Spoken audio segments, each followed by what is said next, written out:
अगर आप जानना चाहते हैं कि Gaur city integrated township plot GH01 sector 4 greater Noida west Gautam Buddh Nagar में कैसे एसोसिएशन बनाई गई और फिर वहां कैसे हैंडओवर किया गया या किया जा रहा है प्रमोटर के द्वारा, तो यह वीडियो आपके लिए है। यह वीडियो एक जानकारी के लिए है, जागरूकता के लिए है। नमस्कार दोस्तों, मैं मुकेश कुमार पाल। आज दिनांक 1 जून 2025 को मैं ये वीडियो आपके सामने लेकर आया हूँ, जिसमें पूरी चर्चा इसके इर्द गिर्द रहने वाली है कि यहाँ पे एसोसिएशन बनाने की नींव प्रमोटर द्वारा कैसे डाली गई और कैसे बनाई गई और कैसे इस पूरे प्रक्रिया में प्राधिकरण को बाईपास किया गया या प्राधिकरण के संज्ञान में नहीं है।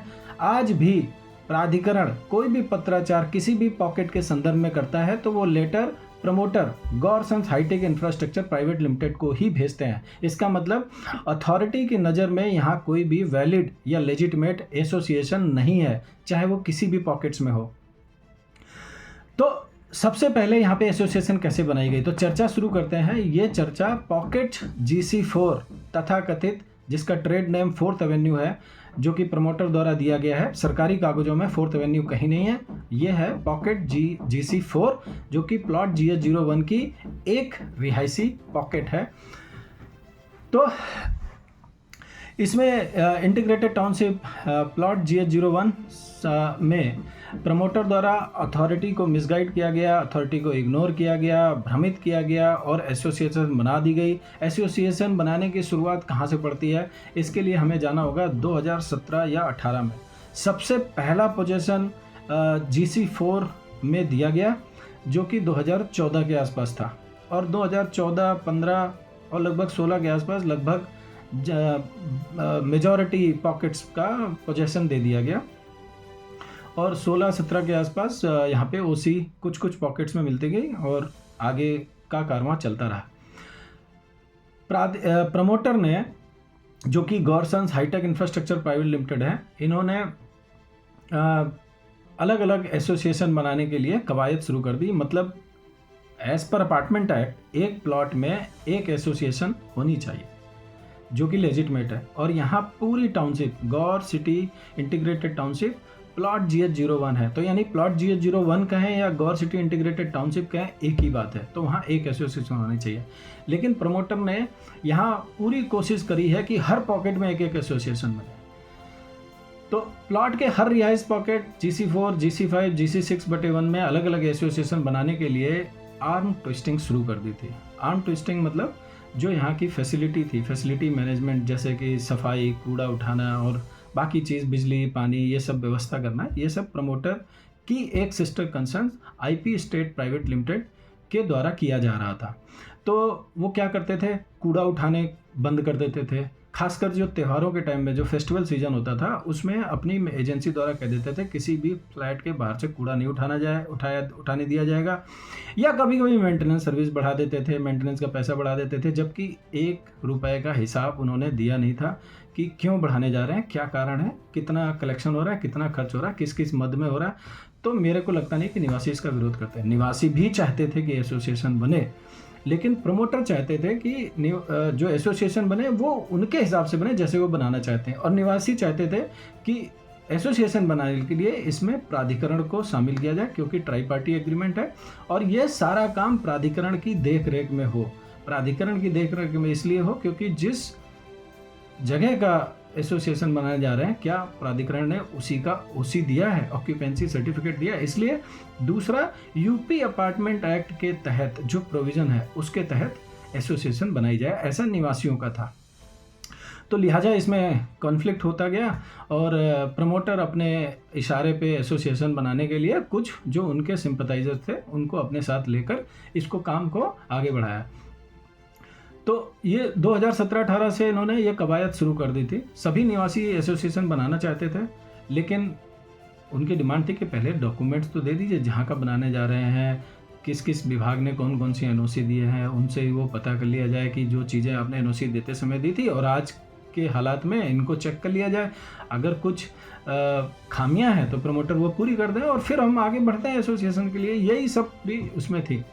आखिरकार प्रमोटर ने इसका ब्रेक थ्रू अपने लोगों को कुछ जो उनसे सहानुभूति रखते थे उनको लेके, और कुछ अति उत्साही जो कि एसोसिएशन बनाना चाहते थे उनके साथ मिलकर एसोसिएशन बनाने के लिए GC4 में चुनाव कराने के लिए 15 अप्रैल 2018 को ये घोषित कर दिया कि वहाँ चुनाव होगा। इलेक्शन कमेटी बना दी। इलेक्शन कमेटी में जो IP स्टेट हैं उनके एक पर्सन भी थे उसमें, ठीक है, और सारा पत्राचार वही करते थे, जबकि इलेक्शन कमेटी के CEO कोई और थे। अब ये नहीं पता कि वो CEO ने जो IP स्टेट के पर्सन थे उनको डेजिग्नेट किया था या नहीं किया था। पर इस पूरी प्रक्रिया में अथॉरिटी कहीं पिक्चर में नहीं है, जबकि पहला चुनाव कराने की जिम्मेदारी अथॉरिटी की है, प्रमोटर की है और ऑब्वियसली निवासियों की है। अथॉरिटी की बहुत ही महत्वपूर्ण जिम्मेदारी है, क्योंकि यूपी अपार्टमेंट एक्ट लागू हो इसकी पूरी जिम्मेदारी अथॉरिटी की है। तो जब 15 अप्रैल 2018 को इलेक्शन होने की पूरी तैयारियां हो चुकी थी, तो कुछ जिम्मेदार लोग जो जागरूक हैं, जिनको थोड़ी बहुत समझ है यहाँ के उसकी, और जो पत्राचार समय समय पर प्राधिकरण से कर रहे थे, उन्होंने इसके लिए प्राधिकरण को अप्रोच किया और बोला कि अभी इस सोसाइटी को OC नहीं मिला है, CC नहीं मिला है, तो कैसे एसोसिएशन बन सकती है। तो लिहाजा ये चुनाव 15 अप्रैल 2018 को पोस्टपोन कर दिया गया। और फिर प्रमोटर प्राधिकरण से OC लाए और ये सब करने में उनको 1 साल लग गए। तो हम पहुंच गए 28 अप्रैल 2019 को। चुनाव होना है नेक्स्ट। अच्छा, ये चुनाव होना है, इसकी फिर से घोषणा प्रमोटर ने कर दी। नई सिरे पे इलेक्शन कमेटी बना दी, नए लोगों के नॉमिनेशन ले लिए। पुरानी EC अभी भी डिसॉल्व नहीं हुई है, पुराने जो कैंडिडेचर था वो भी अभी डिसॉल्व नहीं किया गया था, ये नया ले लिया गया। मतलब पुरानी EC वैलिड पुरानी EC के रहते हुए एक और EC बना दी गई। मतलब रूल पर सब रूल और सब उनको दरकिनार करते हुए। GC4 की इलेक्शन कमेटी में प्रमोटर की सिस्टर कंसर्न IP स्टेट के फैसिलिटी मैनेजर उस समय श्री सुरेंद्र ठाकुर जी थे, तो वो सारा कम्युनिकेशन वही करते थे, जबकि ये पता नहीं था कि वो प्रमोटर द्वारा ऑथराइज्ड हैं भी या नहीं है। दूसरा, यह भी नहीं पता था कि जो इलेक्शन कमेटी के CEO हैं, क्या उन्होंने ऑथराइज उनको किया है या नहीं किया। पर मतलब सारा वही कम्युनिकेशन करते थे, कब वोट होगा, कब चुनाव होगा, कब क्या होगा, मतलब सारा ओवरऑल। पर यह बात तो तय है कि उसमें प्राधिकरण का कोई भी रिप्रेजेंटेटिव नहीं था, जो कि मैंडेटरी होता है पहले चुनाव में। किसी भी सोसाइटी का जो पहला चुनाव है उसके लिए प्राधिकरण का रहना या उनके रिप्रेजेंटेटिव का रहना मैंडेटरी है। तो ये भी इग्नोर कर दिया गया। फिर 20 अप्रैल 2000, अब 28 अप्रैल को चुनाव होना है, 20 अप्रैल 2019 को ये एक पत्र है मेरे सामने। 20 अप्रैल 2019 को GC4 के एक अति सम्माननीय निवासी श्री कृष्ण मोहन अग्रवाल जी ने deputy registrar office Meerut, DMG Gautam Buddh Nagar और अथॉरिटी ग्रेटर नोएडा अथॉरिटी को पत्र के माध्यम से सूचित किया और रिक्वेस्ट करी कि अर्जेंट इस पर एक्शन लिया जाए और GC4 में जो चुनाव होने जा रहा है उसको फौरन तौर पे रुकवाया जाए। कारण बहुत सारी इर्रेगुलरिटीज़ का हवाला दिया है। इसमें 19 पॉइंट्स हैं जिसमें मैं कुछ बता देता हूँ। जैसे कि अभी ये क्लियर नहीं है कि ये जो चुनाव होने जा रहा है वो GC4 का होने जा रहा है या 4th एवेन्यू का होने जा रहा है, क्योंकि आपको भी पता है एक जगह के 2 एड्रेस नहीं हो सकते, ठीक है। सरकारी कागजों में पॉकेट GC4 है। तो पहला पॉइंट ये दिया। दूसरा पॉइंट ये दिया गया कि जो अथॉरिटी का अप्रूव्ड लेआउट प्लान या मैप है 21/6/2010 का, उसके हिसाब से उसकी जो लाइसेंसी फैसिलिटी लैंड है उसमें nursery school creche, community hall centre, community centre या कम्युनिटी हॉल, और उसका जो रिवाइज प्लान था वो 22 मार्च 2016 का था, जिसके हिसाब से नर्सरी स्कूल क्रच, दूसरा कम्युनिटी हॉल या centre, nursing home, dispensary and milk booth ये होने चाहिए, जो कि नहीं है उस समय तक। तीसरे पॉइंट बताया कि मिल्क बूथ तो है पर बाकी नहीं है।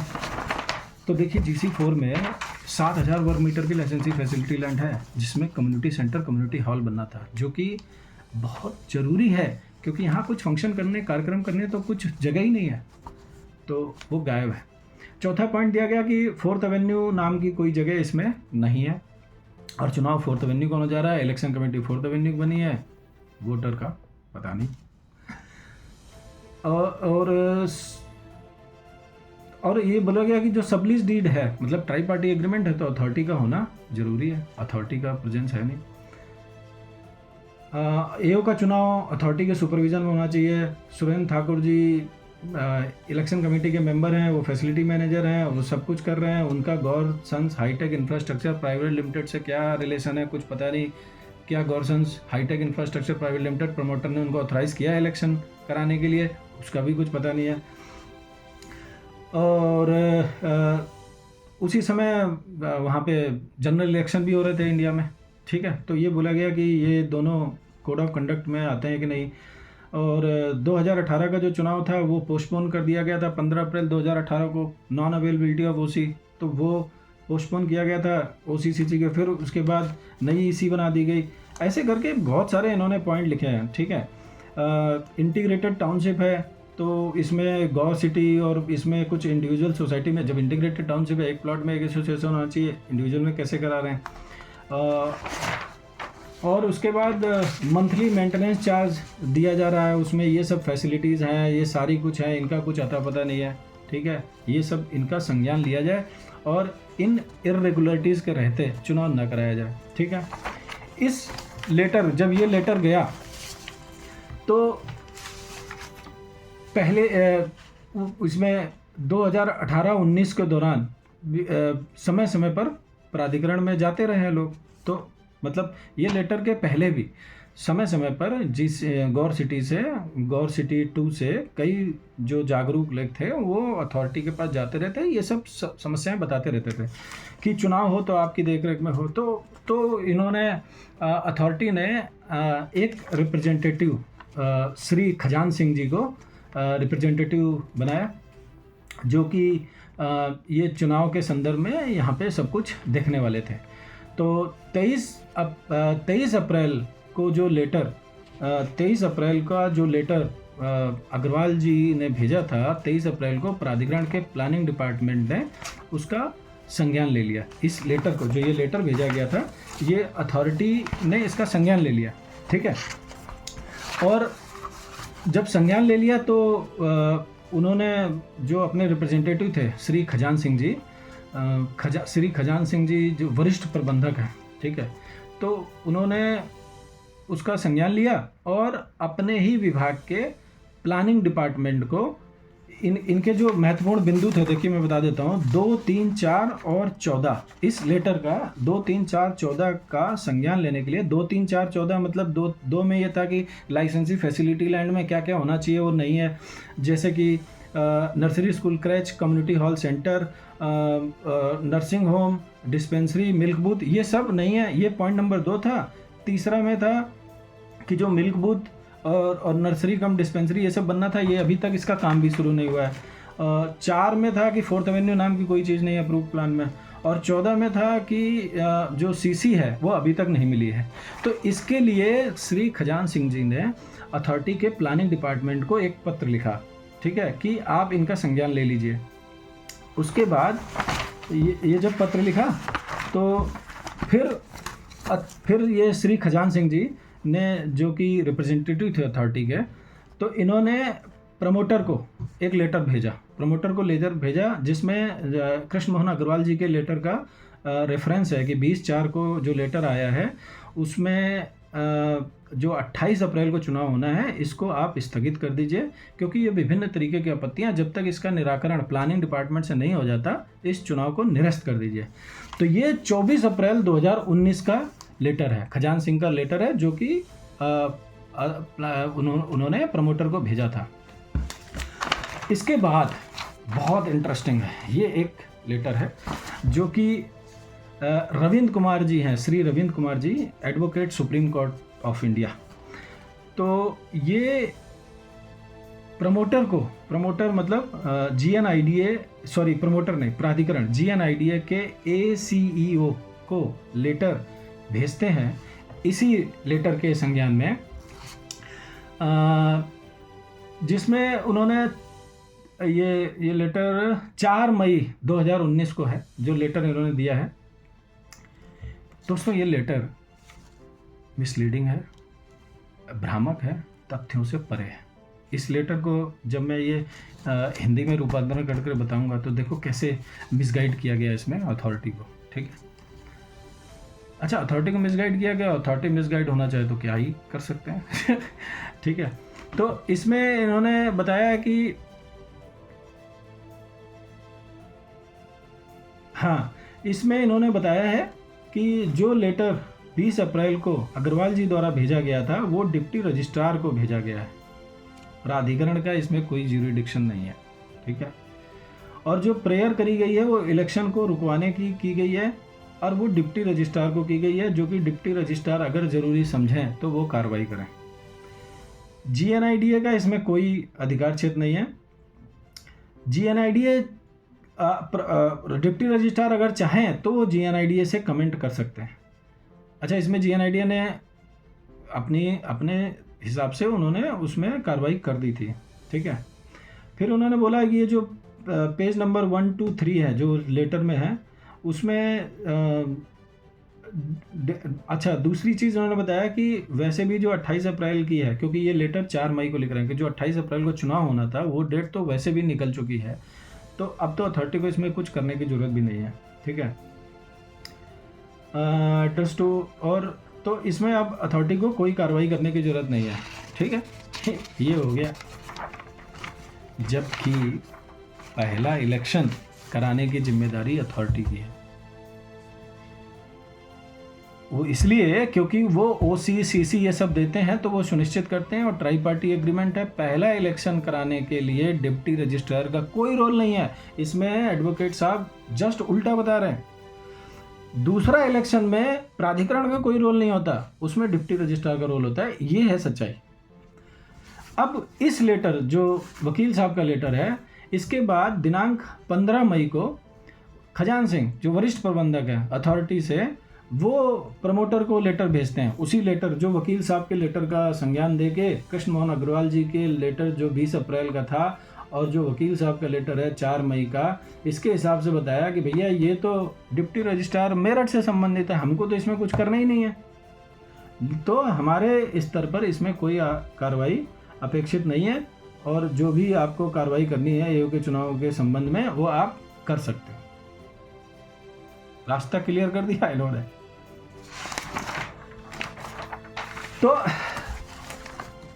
प्रमोटर ने प्राधिकरण के रिप्रेजेंटेटिव को मिसगाइड किया, उनको इग्नोर किया गया। अब ये वकील साहब नहीं पता कि प्राधिकरण की तरफ से थे या प्रमोटर की तरफ से थे, क्योंकि इनसे कोई राय ली गई होगी, इन्होंने अपना व्यू पॉइंट दे दिया। अब प्रमोटर ने इलेक्शन करवा दिया, इलेक्शन कार्रवाई पूरी कर दी, तो प्राधिकरण को इग्नोर किया गया।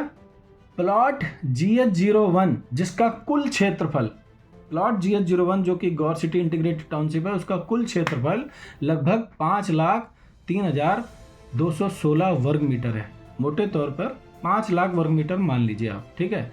जिसमें से जो पॉकेट GC4 है उसका क्षेत्रफल 26,600 वर्ग मीटर है। अगर उसमें लाइसेंसी फैसिलिटी लैंड हटा देते हैं 7,000 वर्ग मीटर की, तो ये कुल बचता है 19,600 वर्ग मीटर, जो कि लैंड लीज डीड एग्रीमेंट की धारा D17 के तहत 20,000 स्क्वायर मीटर से कम की लैंड को सबलीज नहीं किया जा सकता। तो पॉकेट GC4 लाइसेंसी फैसिलिटी लैंड के बगैर कोई औचित्य नहीं रह जाएगा उसका, क्योंकि वो 20,000 स्क्वायर मीटर से कम हो जाएगा। तो वहाँ पे एसोसिएशन बनवा दी गई। यही मनमाने तरीके से पूरे गौर सिटी में एसोसिएशन बनाने की गलत नींव डाल दी गई। क्योंकि जैसे हम एक शर्ट पहनते हैं तो कमीज का पहला बटन अगर गड़बड़ हो जाता है, गलत लग जाता है, तो पूरी वही कमीज ऊपर नीचे हो जाती है। पूरे टाउनशिप में GC4 के बाद ये इस तरीके से GC5 में, GC1 में, GC6/1 में चुनाव करा दिया गया। कुछ जगह हैंडओवर भी कर दिया गया, कुछ जगह हैंडओवर कराने की प्रक्रिया चल रही है। अथॉरिटी पूरे प्रोसेस में कहीं नहीं है, कहीं भी नहीं है अथॉरिटी, सोचिए आप। और अथॉरिटी जो समय समय पर लेटर भेजती है वो भी प्रमोटर को भेजती है, मतलब उस एसोसिएशन की कोई वैल्यू अथॉरिटी की नज़र में नहीं है। कारण अपार्टमेंट एक्ट में एक प्लॉट में एक एसोसिएशन बनेगी। जो भी एसोसिएशन रजिस्टर कराई गई है उसके किसी भी एसोसिएशन के रजिस्ट्रेशन में कोई क्षेत्रफल नहीं है, जिससे पता ही नहीं चलता कि वो उसका कहाँ तक सीमा है। ठीक है, ये क्षेत्रफल का खेल है। उसके बाद हैंडओवर में भी यही खेल चलता रहता है। हैंडओवर से पहले कोई भी डॉक्यूमेंट किसी भी सोसाइटी के रिप्रेजेंटेटिव्स को, एसोसिएशन को, निवासियों को, एवं मेंबर को नहीं दिए गए। अगर दे दिए जाते तो वो पढ़ लेते, अथॉरिटी से संपर्क कर लेते कि क्या क्या कौन कौन से संबंधित विभाग ने एनओसी दी है, किस तरीके से दी है और अभी क्या स्थिति है।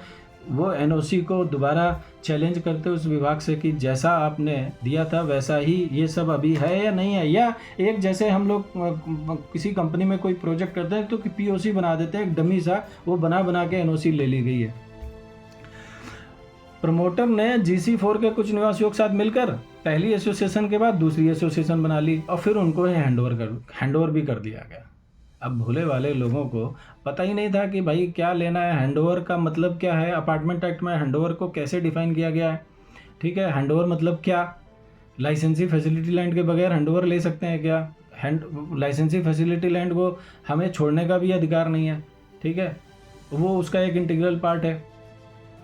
पूरे प्लॉट से अगर जो कमर्शियल एरिया को निकाल दें, 5,03,216 वर्ग मीटर है, 5 लाख वर्ग मीटर मान लीजिए पूरे प्लॉट के, उसके कमर्शियल को निकाल दें। और अगर रिहायशी पॉकेट्स में GC1 से लेके GC2, 3, 4, 5, 6/1, 6/2, 7, ये रिहायशी पॉकेट्स हैं, 8 पॉकेट्स हैं। ठीक है, इसमें से जो गौर प्रमोटर ने बनाए हैं, गौर सन्स हाईटेक इंफ्रास्ट्रक्चर ने बनाए हैं, वो है GC1, GC4, GC5, GC6/1 और GC7। GC7 तो बाद में बनाया, तो ये पहले के 4 हैं, GC1, GC4, GC5, GC6/1। बाकी ने जिनको अन्य ने सब लीज किया है उन्होंने बनाया।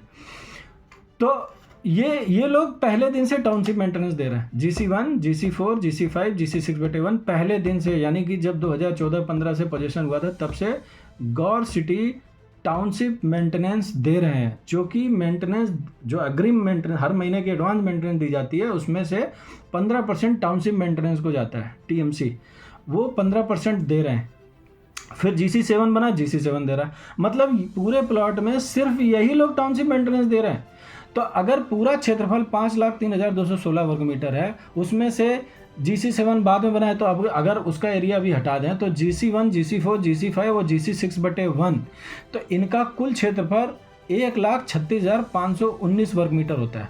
अगर मतलब राउंड फिगर में करें तो 1,36,000 वर्ग मीटर, 1,37,000 वर्ग मीटर मान लीजिए। 5 लाख वर्ग मीटर जिसमें 35% नॉन FAR है, जो कि टाउनशिप मेंटेनेंस आता है, उसको मेंटेन करने के लिए सिर्फ 1,36,000 वर्ग मीटर, जो कि GC1, GC4, GC5, GC6/1 है, वो लोग दे रहे हैं। 7 को भी मिला लें तो ये हो जाता है 1,90,000 राउंड फिगर में वर्ग मीटर में रहने वाले लोग ही टाउनशिप मेंटेनेंस दे रहे हैं। बाकी कमर्शियल अन्य पॉकेट्स वो नहीं दे रहे हैं टाउनशिप मेंटेनेंस, और उनसे लिया भी नहीं जा रहा है, उनसे लिया नहीं जा रहा है, इसलिए वो नहीं दे रहे हैं।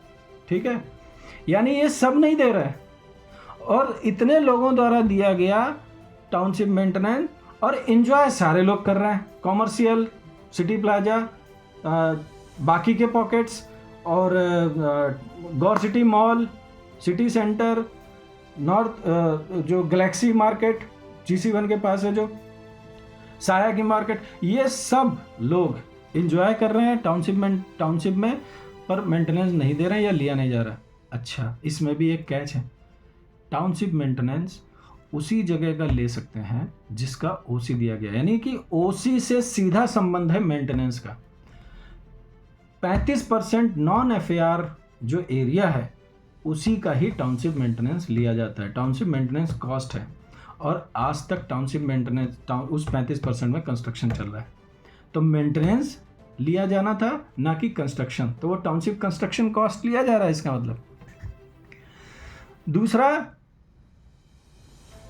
IFMS से भी काटा जा रहा है। IFMS interest fees security, IFMS interest fees maintenance security है, उससे किसी भी तरीके की कटौती नहीं की जा सकती, उससे टाउनशिप मेंटेनेंस काटा जा रहा है। ठीक, टाउनशिप मेंटेनेंस काट रहे हैं, ओसी का कुछ अता पता नहीं है। दूसरा, सिक्योरिटी जो इलेक्ट्रिसिटी का कनेक्शन की जो सिक्योरिटी डिपॉजिट है उसको दोबारा लिया जा रहा है। कैसे? जब हमें सबसे पहले जब इलेक्ट्रिसिटी कनेक्शन के लिए जो हमसे पैसे लिए गए थे वो 5,000 रुपये प्रति KVA पर KVA, यानी 5 KVA बाई डिफ़ॉल्ट है जो ग्रिड से सप्लाई होनी है, तो 25,000 रुपये हर एक निवासी से पोजीशन से पहले हमसे पैसा इलेक्ट्रिसिटी का सिक्योरिटी डिपॉजिट ले लिया गया। पर जब ये हैंडओवर दे रहे हैं तो IFMS से वो दोबारा काट रहे हैं। ठीक है, हमको कनेक्शन प्रमोटर ने दिया, प्रमोटर ने NPCL से लिया, तो हमने प्रमोटर को ऑलरेडी 25,000 रुपये बाई डिफ़ॉल्ट, जिसने KVA और बढ़वाया उसने 5,000 रुपये पर KVA के हिसाब से और दिया होगा, पर 25,000 ऑन एन एवरेज सबने पहले ही दे रखा है। IFMS में फिर से इलेक्ट्रिसिटी की सिक्योरिटी के नाम पे पैसा काट रहे हैं, मतलब दोबारा उगाही की जा रही है। ठीक है,